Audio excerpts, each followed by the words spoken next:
சாம், என்ன ரொம்ப அப்செட்டா இருக்கிற? அது வேற ஒன்றும் இல்ல அங்கிள். எங்க மிஸ் கிளாஸ்ல எனக்கு பாடம் எடுக்கிறதுக்கு சான்ஸ் கொடுப்பாங்க. இப்போலாம் அவங்க பாடம் எடுக்க சான்ஸே கொடுக்கறது இல்ல. பாடம் எடுக்கிறதுக்கு சான்ஸ் கொடுக்கறது இல்லையா?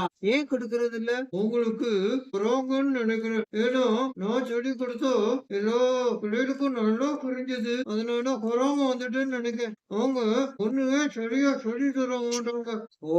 இப்ப எனக்கு புரிஞ்சிருச்சு. ஏன் உனக்கு அவங்க சான்ஸ் குடுக்க மாட்டேங்கிறாங்கன்னு சொல்லி. ஏன்னா, அவங்களுக்கு ஒண்ணும் தெரியல. உனக்கு எல்லாம் தெரியும்னு உனக்கு ஒரு பெருமை வந்துடுச்சு. அதனால தான். இத பத்தி பைபிள்ல ஒரு ஓமம் இருக்குது. அப்படியா? அது எங்க இருக்குது? பைபிள்ல லூக்கா 17ஆம் அதிகாரம் 5ஆம் வசனத்துல இருந்து 10ஆம் வசனம் வரைக்கும் இருக்குது. இந்த உவமைய யாருகிட்ட எதுக்காக இயேசு சொன்னாரு? இந்த உவமைய அவருடைய சீஷருக்கு கிட்ட இயேசு சொன்னாரு.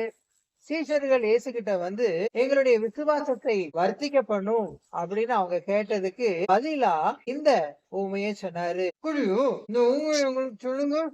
ஒரு மனுஷன் இருக்கான்னு வைங்க. அவனுடைய ஊழியக்காரன், அதாவது அவனுடைய வேலைக்காரன் வயலுக்கு போய் உழுதுட்டு, இல்லன்னா வயலுக்கு போய் மந்தை எல்லாம் மேய்ச்சிட்டு திரும்பி டயர்டா வர்றான்னு வச்சுக்கோமே. அந்த எஜமான் தன்னுடைய வேலைக்காரத்துட்டு டயர்டா வந்திருக்கிற, நீ முதல்ல சாப்பிடுன்னு சொல்லுவானா? ஐயோ, சொல்லவே மாட்டோம்.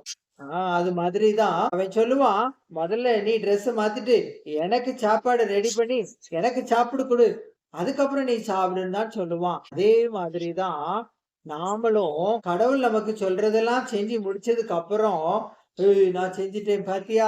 அப்படின்னு நம்ம பெருமைப்படக்கூடாது. நாம அபாத்திரரான ஊழியக்காரங்க நாங்க. எங்க கடமைய செஞ்சோம்னு சொல்லி நம்மள தாழ்த்த கத்துக்கணும். அங்கிள், இந்த உண்மைக்கும் எங்கள் விசுவாசத்தை ஒற்றிக்க கொண்டோன்னு டீச்சர்கள் கேட்ட கேள்விக்கும் என்ன சம்பந்தம் இருக்கு? என்ன சம்பந்தம் இருக்குதுன்னு நான் சொல்றேன். அதாவது நம்ம ஏதாவது ஒரு வேலையை நல்லா கத்துக்கிட்டோம்னு வச்சுக்கேன், நமக்கு பெருமை வந்துடக்கூடாது. நம்ம இல்லைன்னா நம்ம முதலாளிக்கு இந்த வேலையே நடக்காது அப்படின்னு நம்ம பெருமை வந்துட்டு அவர் சொல்றத கேட்காம போறது, இல்லைன்னா அவருக்கு எதிர்த்து பேசுறது, நான்லாம் பண்ண மாட்டேன்னு சொல்றது, வேணா நீங்க வேற ஆளு பாருங்கன்னு சொல்றது. அப்படி நம்ம பண்ணணும் அப்படின்னா எஜமான் நம்மள வேற எதுக்காகவும் யூஸ் பண்ண மாட்டாரு. வேற நிறைய வேலைகளை பொறுப்பு நமக்கு கொடுக்க மாட்டாரு. எஜமானுக்கு நம்ம மேல உள்ள நம்பிக்கையே போயிரும். எஜமான் நம்ம நம்பும் போதுதான் நமக்கு நிறைய காரியங்களை செய்யறதுக்கு உதவி செய்வாரு. நம்மளுடைய விசுவாசம், நம்மளுடைய நம்பிக்கை பெருகும். சரியா சொன்னீங்க அங்கிள். ஒரு சிலர் நல்லா சம்பாதிக்க ஆரம்பிச்ச உடனே அவங்க அப்பா அம்மாவோட நிறைய சம்பாதிக்க ஆரம்பிச்ச உடனே அவங்க அப்பா அம்மா சொல்றத கேக்குறது கிடையாது. அவங்களுக்குள்ள அப்பா அம்மாவுக்கு ஒண்ணும் தெரியாதுன்னு ஒரு நினைப்பு வந்துருது. எனக்கு கூட எங்க டீச்சருக்கு ஒண்ணும் தெரியாது, நான் தான் அவங்களோட நல்லா நடத்துறேன்னு சொல்லி ஒரு பெருமை வந்துடுச்சு. நல்ல ஊமையா சொன்னீங்க. இனிமே நான் என் டீச்சருடைய நம்பிக்கைக்குரிய ஒரு மாணவனா நடந்துக்கிடுவேன். Very good.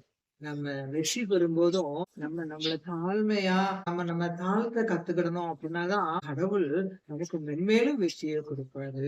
தேங்க்யூ. தேங்க்யூ.